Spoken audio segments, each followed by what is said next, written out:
How's it going, guys? Brandon here with a little special video for you wonderful people. So, in honor of the 15-year anniversary of the first ever episode of the original Teen Titans cartoon, and of course, with Teen Titans Go! The movie coming out next week, I've decided to give you guys a little treat. You see, a while ago, I was part of a Kickstarter campaign for a new political comedy cartoon called A Foul American, created by Kevin Colston and Greg Cipes, who you guys may know as the voice of Beast Boy on Teen Titans. Now, the tier I chose was for a 30-minute voice acting lesson with Cipes over Skype. And, as an up-and-coming guy in the voiceover business such as myself, this was one I definitely wanted to pick. Now, as far as the video goes, Cipes is the one who does most of the talking. I'm just sitting there listening, so don't expect any wild quips out of me. But, if you guys are also looking to get into voice acting, give this video a watch. You may learn something. Enjoy, you meatheads! That's cool, man. Yeah. Because I'm videoing me talking to you right here on my cell phone camera across the way. Awesome. So tell me about yourself, Brandon. Well, I am a big fan of animation. I grew up watching cartoons, the original Teen Titans, and Justice League, and all those crazy shows you see. I have a internet show called The Hardcore Kid and the Hardcore Podcast, where I review cartoons and review BattleBots and Robot Wars episodes and stuff, so all geeky stuff, but it's fun. That's cool, man. So you could put this on there if you want. Yeah, sure. Yeah, cool, man. Yep. Well, have you, what's your acting experience? I'm a graduate from William Patterson with theater and comedy major. I've done a lot of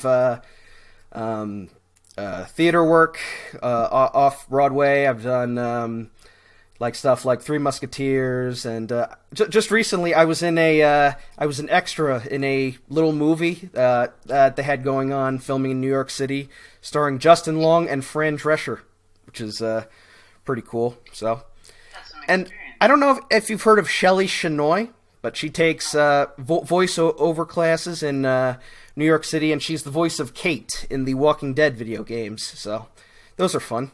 I definitely recommend checking her stuff out. You've taken some voiceover lessons? Yep. I got some demos. I'm currently on voices.com, which has a whole bunch of demos and stuff, and whoops. Almost got out there.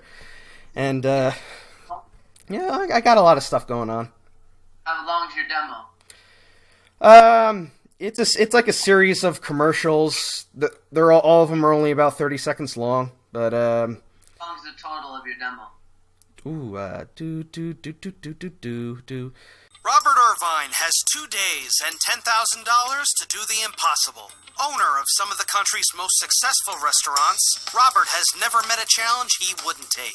His mission: fix America's most desperate restaurants. With limited time and only a few resources, this may be Restaurant Impossible. Tune into the Food Network Wednesdays at 9 p.m. for updates on restaurants previously featured, or to learn more about our exciting fall season, visit us on the web at foodnetwork.com. Woo! Yeah. Yeah, that's... What else you got? I have got Trader Joe's. Do they have Trader Joe's over there? Alright. Introducing the Spring Edition Fearless Flyer from Trader Joe's. From pitted dark sweet cherries and organic pomegranate seeds to uncured sliced corned beef and our all-new eggplant parmesan. This collection of ultra-delicious products was assembled to guide you through the bright chilly days of spring, with our buttery crusts and toasted spices to keep you warm until the summer. Adventure tastes like a trip to Trader Joe's. Find a location near you at TraderJoe's.com. I'm hungry now. Make me hungry. Yep. So you have commercial stuff? What about, do you have any animation stuff? No, so far I've just been doing commercial demos. Alright, cool. Well, my story kind of when I started getting into voice acting was with commercials. I moved out to California, and I got lucky enough to kind of fall into having an agent. By chance, I went into a place, an agency, with a friend, and the agent was like, I want him. And then they're like, do you we like your voice. Do you want to get into voiceover? And I grew up as a prank caller. I love prank calling. Awesome. So that's where I started. But when I started to actually audition, it was all commercials. And I knew how to run my own basic recording equipment at home. Do you know how to do that? Well, I do have I have a what's known as a blue snowball mic, and I use a tube catcher to catch the audio, and it's okay, but it's not like the super ultra expensive microphones that they have. Like, I have a friend who has a big one that I go to his place to record podcasts with. I forget what it's called, but it is pretty good. Just cool. Well, so you know how to run and record your own stuff. Yep. So what I would do for months and months and months, they would allow me to audition for, whatever it was, from Trader Joe's to McDonald's to whatever it was. And I would work on the auditions until I was happy with my take, and then I would let them submit it. And I didn't book anything. But I really learned to listen to my voice, get comfortable with hearing my voice, to where I was happy with what I was going to submit. Then one day they were like, okay, we have an outside audition for you over at Warner Brothers for a show called Teen Titans. Nice. That was my first real audition outside of being in a vocal booth at home, basically, which was at the agency. They had a little booth, which is essentially just like a little home studio. Yeah. They sent me out, and at Warner Brothers Animation, which at the time was in this place called the Galleria Mall, and they had this huge section of the mall. Warner Brothers Animation owned it. And at the time, I think he's now passed on, but Hanna-Barbera. Yeah, I think yes. I think it was Mr. Barbera was being rolled around in a wheelchair, so I got to meet him one time. Wow. And it was a very magical place, and I walked in there and I was like, wow, and I'd never been into such a big recording studio, and I walked into the recording studio, and there's 6 or maybe about 6 to 10 producers and directors, and everybody's sitting in the recording studio, and then there's a big glass. I'm sure you've seen what the recording studio is like. And the other side, it's this huge room with all these mics set up, and in there was a picture on the stand, on the mic stand, of Beast Boy and a character description. And I walked over to it, and I saw Beast Boy. I read the character description, and out came his voice. And I never, ever did Beast Boy's voice before, ever. And I auditioned, and Andrea Romano was the voice director for that show. I don't know if you know who she is. But I know she is. I hear she's amazing. The legend, and she really fought for me to get the job. And I didn't find out until 2 or 3 months later. I was shooting a movie in Mexico called Club Dread with the Broken Lizard guys, the guys who created Super Troopers. Anyways, I was in Mexico, and I got a call. They're like, yo, my agent goes, you got the role of Beast Boy in Teen Titans. And I'm like, really? And they're like, yeah, it's a big deal. I'm like, all right, cool. Nice. And I didn't know how much of a big deal it was, because now here I am later with this really blessed career, and it's because of that first audition. And why I'm telling you the story is because the reason why I got it is because it was a role that was so close to who I am, and those are the roles you're going to get, the ones that are authentic to, especially in the beginning, the ones that are so much like yourself, the ones that you're not trying hard, it's you, basically. And in the beginning, that's what you want to focus on nailing, is realizing who you are as a person, who you are as a character. You have to find yourself. And what I heard from your voiceover demos for the commercials was that when I listened, you actually, who you are, and you can't hide it, comes through in your voice. What I got from you is you're honest, you have innocence to you, you're kind, you care about what you're saying. It's you seem like you're happy, everything, you can hear it all in the voice. So that's a plus. So for selling things, if I was a casting director who's casting any of those commercials, if I wanted somebody authentic and real, and somebody that you would want to have over to your house, and you have a really good nice guy voice, and that's important. So those are the kind of roles you want to submit yourself for as much as possible, and even go to the extent of creating your own cartoon characters or your own whatever it may be based on knowing who you are, instead of playing a bad guy or any of that stuff, which will come later. And there's always the role of the nice guy who's really a bad guy, which you can also play. Yeah. But you want to bank on who you really are. So basically, that is where you want to start, and it seems like you've already got that going. Yeah, I always find myself, I'm a very shy person. Like, sometimes when I'm talking to people, I'm like, hello there, I want to introduce you to this Trader Joe's demo I got going. I hope you like it, and it was nice meeting you. And like I can have energy, but there's always times where I'm always so shy that I'm not. I almost don't want to do it, but I feel I need to do it, and it's always it's kind of tricky to me, but. It's like, but eventually, like when I do a lot of auditions for Voices.com, I always have to do like multiple takes before I finally get it. And unfortunately, I haven't been picked up for any. I've done like at least like 40 or 50 auditions so far, and I really haven't been picked up yet. And I don't know if it's just there's just so many people that are better than me, and or maybe it's the mic quality. I don't know the whole.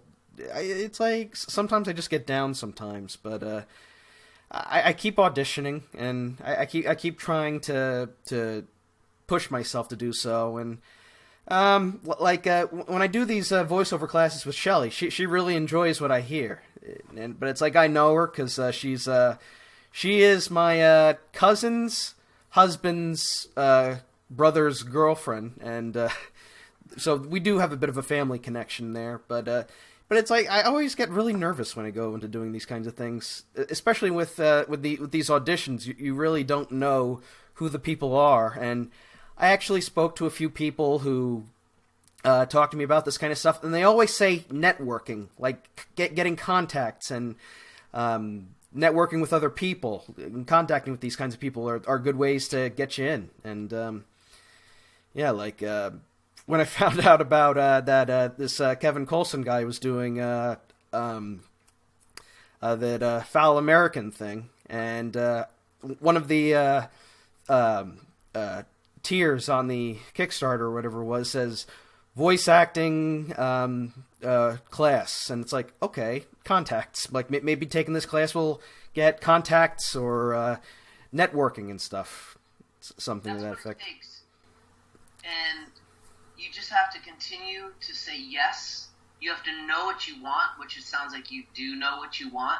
You, as an actor, I'd say, and it's an unfortunate percentage, but almost like 99% of the time, you're not going to get something. Yeah.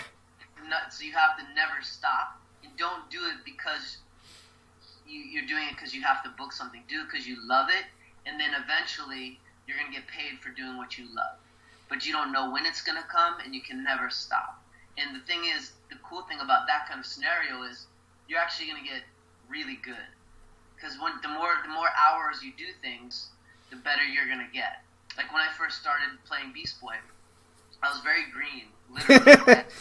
I was just, I was never a voice actor on a cartoon. I was acting since I was a little boy, but voice acting is a different muscle. It's a different world. How to stand in front of the microphone, how to, read and act at the same time. And when I got the role of Beast Boy in the original Titans, I was also surrounded by masters from, Scott Mendel's been doing voiceover since he was a little boy, and Tara Strong, even at that She's time. The queen. Queen. She's on every cartoon, and Hynden Walsh is a genius, and Kari Payton. I think actually me and Kari, it was both our first voiceover jobs, actually. Nice. And now he's in The Walking Dead. Yeah, now he's in The Walking Dead. And Andrea is a master, so I got to learn from the masters, but I didn't know what I was doing. And I learned and I got better by doing it. So similarly with auditioning, you have to just not stop. It might be your 1,000th audition that you get, and then it's worth it. So it's like it's like most of the time you're not going to get it, but then you will, and you do it because you love it. And what I can also suggest, because of technology now, is to do your own work. Like, create your own cartoons, create your own commercials, promote things that you love. Don't even worry about getting paid for it. Make your own little TV channel and make stuff. That could work.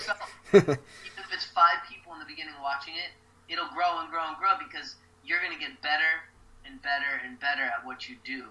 But if you're not doing it and you're just thinking about it, you're really missing the boat. You have to just do it, man. You have to go to classes. You got to put yourself out there. You got to take voiceover lessons. The fact that you supported a fellow American and you got this voiceover lesson with me is really a huge step in the right direction, because, even for me, like, now I'm thinking, oh, I got this guy who's the perfect, guy to play an innocent, sweet, truthful kind of voice, and now, you're in my sphere, and you never know, like, again, whoever you're going to meet along the way is like, oh, this guy's perfect for that, this guy's perfect for that, and you never know when it's going to come. It could be a year from now, it could be whatever, but you have to continue to say yes, put yourself out there, spend money, spend your time, also do things where, like, I still do jobs that I don't get paid for.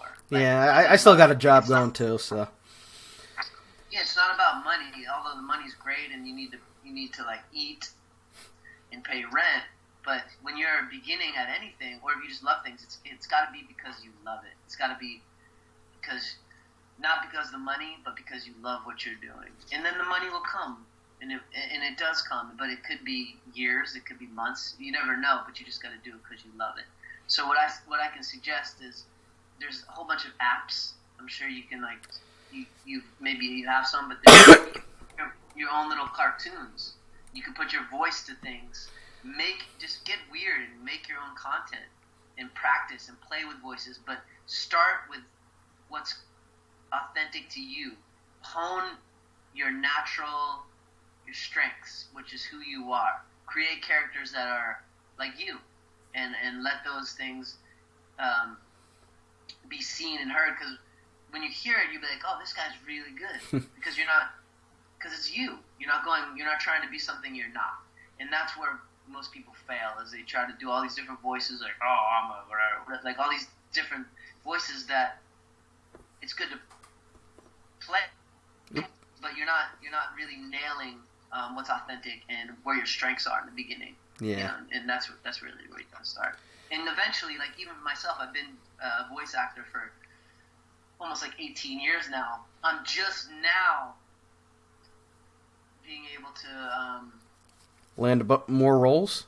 Or? More roles that aren't so much exactly, the Greg Cipes kind of role character, the typical kind of surfer, green guy role, which it's been a blessing to play Michelangelo in the Teenage Mutant Ninja Turtles and Beast Boy and all these characters that are very like me in some respect, whether it's Iron Fist, who's a Zen master, or, all of them are very much like different aspects of me.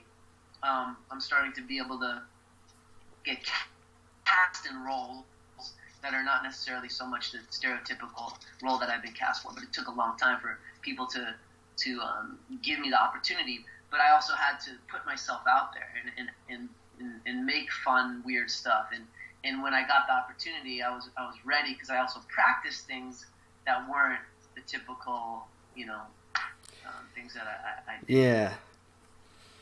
So you got to do that. So I would suggest I think your commercial reels are fine. You don't need to do anything with those. Those are really good. And I wouldn't even necessarily try to do anything more unless, I don't know, I'm hearing something. Maybe if you want to add one more commercial demo, you should do something like for acne medication or something, like something about like a guy talking about, do a medical thing, do my own Acme ad, and then make up stuff. Like an acne ad for some acne, like Oxy, whatever that shit, clear up your skin pads or something. Dermalogical. I have Stridex. The book stuff is authentic, innocent, helping people kind of voice, So you'll want to go to Trader Joe's because this guy made it very welcoming and real, and you'll want to buy Oxy Clear Pad things because you made it just comfortable for them and real for them. Like, you want to go with that kind of thing. And medical stuff is a big deal, as you know. And then you should start doing. You make an animation read and just write your own scripts or pull from a script and do yourself in these roles. Like play like the boy next door, like the best friend to place things that are close to you. So far, I've only been doing live action stuff, like the occasional short movie and stuff. The closest thing I've ever been to a cartoon was some fan made My Little Pony thing where I had like this blue horse that looks like me but didn't have my voice, unfortunately. But yeah, it's tough getting this kind of stuff. But you have to just do it. So yeah. Get these apps where you can like make your own cartoons or put your voice to an animal, and like there's so many now that just you put your voice to it and it animates it for you. Make your own little concepts, like get puppets, whatever you want to do, and make even maybe it's puppets that are doing commercials. Like you just want to make stuff, you want to create, and then you'll become more confident. And I think the most important thing you have to realize also is to be fearless and to not do it for other people. Do it for you. Do it as a musician. When I first started playing music, it was I was kind of thinking about a lot of like what are other people hearing. But now when I play music, I play it for me, and it's authentic, and I'm experiencing it, and it's real. So it's more powerful and more beautiful and more enjoyable because I'm not doing it for everybody else. I'm doing it for me. So the same thing with creating a character. Do it for you, and that will come through. And then people will be like, "Oh, that's awesome." They'll resonate with it. Not everybody, but again, if it's real, then there's people that are going to recognize that, and you're going to get hired for that. Nice. Yeah. So basically, be myself. Mm-hmm. Awesome. And if you don't know who you are yet, that's what you got to do is continue to dive into finding yourself. And I can suggest yoga, because again, as an actor, this is your muscle, this is your vehicle. Yeah, you need to take care of your body, your mind, and your spirit. And yoga, and again on YouTube, there's a ton of free yoga classes and stuff. You need to be stretching every day. You need to meditate. You need to eat healthy. And I would suggest a plant-based diet, because dairy and meat clog up your systems. It slows your brain down. I know that quite a while, unfortunately. It's a process. So start giving yourself these things that are going to help you as an actor.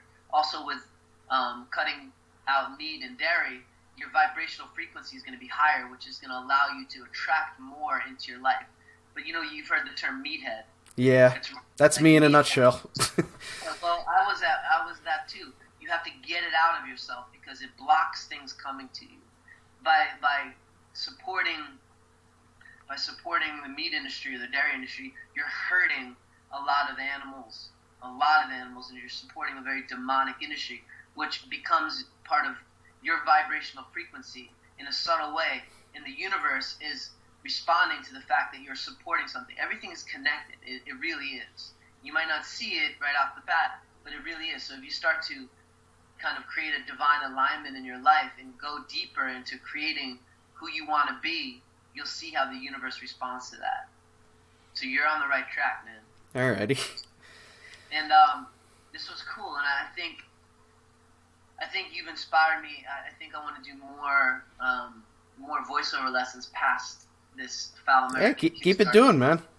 Because I like it, and maybe we could keep doing it. Where do you live? New Jersey, West Milford, New Jersey. It's all the way up in like it's in the area between Garbage State and the woods, but Right on. Well, it's right by New York City, so it's not too far. So I'm still able to go to New York and do some acting stuff, and that's actually where I was able to go right to like Manhattan and Brooklyn and do background stuff for movies and such. So yeah, it's a start.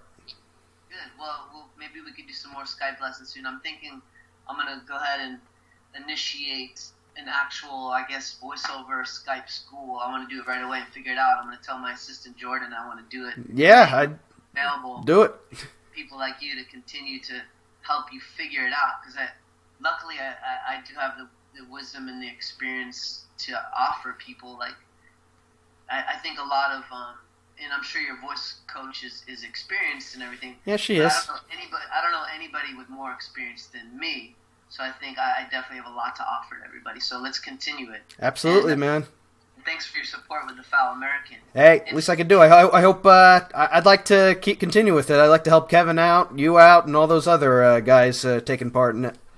Thanks, man. Yeah, it's gonna be fun, and I think we are on schedule to release the pilot July 4th. Awesome, perfect date. And send me this video. Do you have my assistant's email? Yeah, I'll email him the file, and he'll get it. Please. And if he has to edit stuff, he's welcome to. Cause Send the whole thing, and then I'll make sure you're my first voiceover lesson, so you're gonna be the beginning. All right. Perfect, man. Have a good day, bro. All right. Peace, love, and animals.